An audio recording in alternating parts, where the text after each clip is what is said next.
ऐसे शादी विवाह गीत भजन सुनने के लिए अभी सब्सक्राइब करें और बेल आइकन प्रेस कर दें। ओ भोला ले अइला गावा नावा नैहरे में कई के बहानावा हो। भोला ले अइला गावा नावा तब तो कहला हमरे कोठा से अटारी बा। तब तो कहला हमरे कोठा से अटारी बा।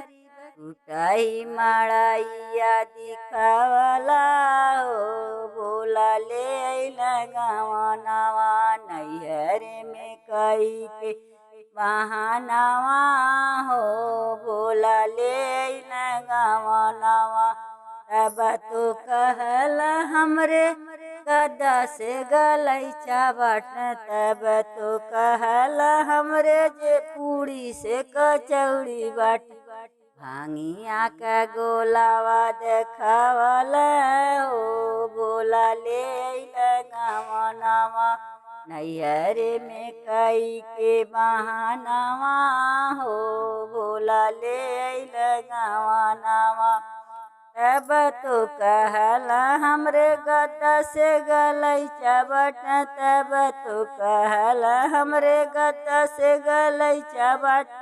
मिरिगा का छालावा बिछावला हो।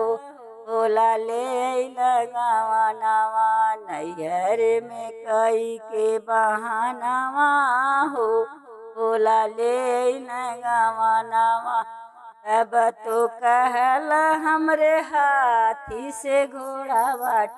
तब तो कहला हमरे हाथी से घोड़ा बाट। जटाया बैलावा दिखावला हो।